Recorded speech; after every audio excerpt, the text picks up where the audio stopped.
মুহাম্মদ সাল্লাল্লাহু আলাইহি ওয়াসাল্লামের দেশপ্রেম কেমন ছিল, কিরকম দৃষ্টিভঙ্গি ছিল? বিসমিল্লাহি ওয়াসসালাতু ওয়াসসালামু আলা রাসূলিল্লাহি ক্বালা আল্লাহু তাআলা ইন্নাল্লাযী ফারাদা আলাইকাল কুরআনা লারাদ্দুকা ইলা মাআদ। দেশপ্রেম এটা মানুষের মধ্যে আল্লাহ রাব্বুল আলামিন একটা স্বভাবজাত বিষয়ে পরিণত করে দিয়েছেন। সকল মানুষের মধ্যেই কম বেশি দেশপ্রেম থাকে। আর নবীরা যেহেতু শুধু নিজের কল্যাণেই পৃথিবীতে প্রেরিত হন না, তাদের সাথে যুক্ত থাকে জাতির কল্যাণ, দেশের কল্যাণ, সামগ্রিক কল্যাণ। এই কল্যাণের কারণেই তাদের দেশপ্রেমের মাত্রাও থাকবে অন্যদের চেয়ে ভিন্নতর এবং বেশি। এটাই স্বাভাবিক। বিশ্বনবী মুহাম্মদুর রাসূলুল্লাহ সাল্লাল্লাহু আলাইহি সাল্লাম যে ভূখণ্ডে তিনি জন্মলাভ করেছেন, নিঃসন্দেহে এই ভূখণ্ডটি পৃথিবীর সর্বশ্রেষ্ঠ জায়গা। এটাকে আল্লাহ রাব্বুল আলামিন আল্লাহর ঘর এখানে স্থাপন করেছেন স্বয়ং আল্লাহ। ইব্রাহিম আলাইহিস সালাতু ওয়াসসালাম এই ঘরের পাশে তার পরিবারকে আবাদ করেছিলেন, বসবাস করিয়েছেন, এবং তিনি তার কোলের শিশুকে রেখে যাওয়ার সময় বলেছেন যে আল্লাহর ঘরকে কেন্দ্র করে আমার এই বংশধরকে, আমি একমাত্র বংশধরকে এখানে রেখে গেছি। তো সেই সূত্র ধরেই মুহাম্মদুর রাসূলুল্লাহ সাল্লাল্লাহু আলাইহি ওয়াসাল্লামের মধ্যে দেশপ্রেম ছিল উল্লেখযোগ্য হারে অতিমাত্রায় বেশি। এই দেশপ্রেমের কারণে আল্লাহ রাসূলের প্রতি যত ধরনের নির্যাতন হয়েছে, অত্যাচার হয়েছে, যত ধরনের আল্লাহ রাসূল সাল্লাল্লাহু আলাইহি সাল্লামকে নিগৃহীত করে রাখা হয়েছে, এগুলো তার কাছে খুব কষ্ট মনে হয়নি। কি বিভিন্ন কারণে, একমাত্র এক কারণ হলো এগুলো করেছে তার আপনজনেরা। দ্বিতীয়ত তার দেশপ্রেম, আল্লাহ যে হিদায়াতের আলো দিয়েছেন, এই আলো দিয়ে দেশকে তিনি সবার আগে হিদায়াতের আলো প্রজ্বলিত করতে চেয়েছেন। এই জন্য তার দেশপ্রেমটাই এখানে উল্লেখযোগ্য।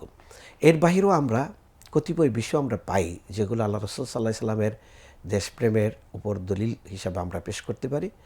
এক নম্বর হলো, রাসূল সাল্লাল্লাহু আলাইহি সাল্লাম যখন হীরা গুহায় সর্বপ্রথম ওহী লাভ করলেন, তখন তিনি জিবরাইলকে তার স্বরূপে ৬০০ ডানা বিশিষ্ট জিবরাইলকে দেখে তিনি স্বাভাবিকভাবে মানুষ হিসাবে মানবীয় তার ভিতরে কিছু সংকোচবোধ কাজ করেছে এবং অস্বাভাবিকতা দেখে তিনি ভয়ও পেয়েছেন। এই ভয়কে তার তাপমাত্রা বেড়ে গেছে। ঘরে আসলেন, স্ত্রীকে বললেন জাম্মিলুনি, আমাকে চাদর দাও, জ্বর হলে যেটা মানুষের অনুভূত হয়।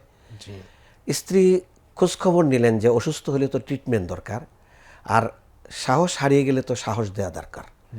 তখন তিনি দুইভাবে তিনি তাকে এই ভয় কাটিয়ে নেওয়ার ব্যবস্থা নিলেন। এক নম্বর হলো বললেন যে আপনাকে আল্লাহ রাব্বুল আলামিন লাঞ্ছিত করবেন না, অপমানিত করবেন না, কারণ আপনার ভিতরে এই গুণ আছে। এই গুণ যাদের ভিতরে থাকে তাদের কোনো শত্রু থাকে না। দুই নম্বর হলো, রাসূলুল্লাহ সাল্লাল্লাহু আলাইহি সাল্লামকে ওয়ারাকা বিন নওফেল, যিনি পূর্ববর্তী কিতাবের এক্সপার্ট ব্যক্তি ছিলেন, পণ্ডিত ছিলেন, তার কাছে নিয়ে যাওয়া হলো।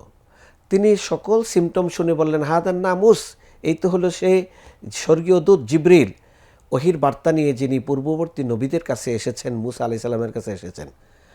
তখন তিনি বলতেছেন ইয়া লাইতানি লাউ কুনতু জাযআন ইয ইউখরিজুকা কওমুকা, হায় আমি যদি সেদিন যুবক হইতাম যেদিন আপনার এই জাতির লোকেরা আপনাকে এই মাতৃভূমি থেকে বের করে দিবে।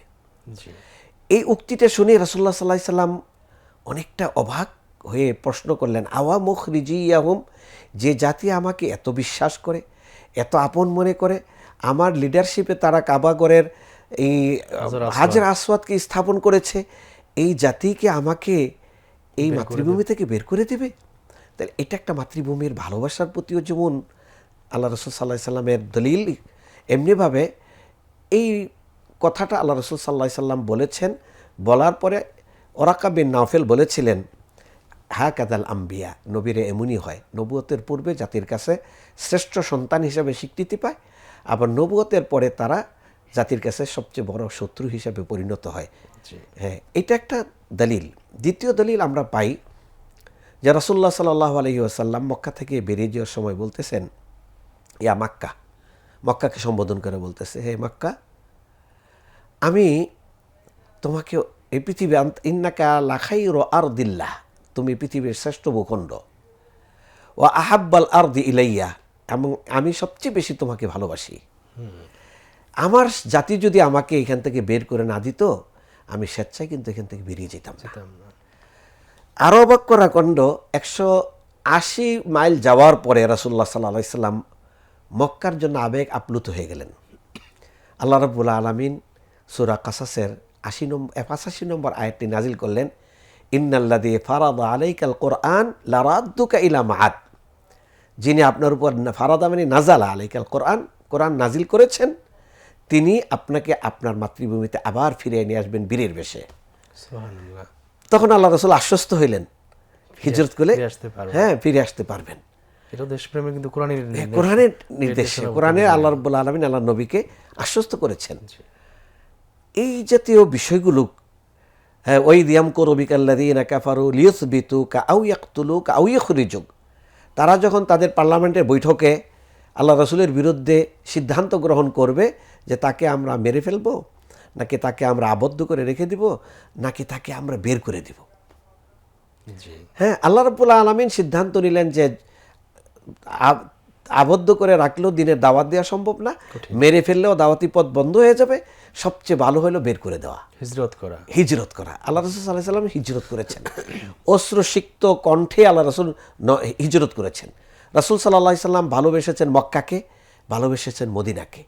এবং আল্লাহ রাসূলের ভালোবাসার জিনিসগুলোর তালিকা করা হলে তার স্ত্রীদের মধ্যে আয়েশা তালিকার শীর্ষে থাকেন, তার ভূখণ্ডের মধ্যে মক্কা মদিনা এবং জাবালে ওহুদকে আল্লাহ রাসূল ভালোবেসেছেন, তার সাহাবাদের মধ্যে আবু বকরকে সবচেয়ে বেশি আপন হিসাবে ভালোবেসেছেন, তার বংশধরদের মধ্যে হাসান হোসাইনকে সবচেয়ে বেশি ভালোবেসেছেন, তার আদরের সন্তান বা তার আদরের মানুষ হিসাবে উসামা বিন যায়েদকে রাসূলুল্লাহ সাল্লাল্লাহু আলাইহি সাল্লাম বেশি ভালোবেসেছেন, তার ভূখণ্ডের দিক থেকে মক্কাকে রাসূলুল্লাহ সাল্লাল্লাহু আলাইহি সাল্লাম সর্বাধিক ভালোবেসেছেন।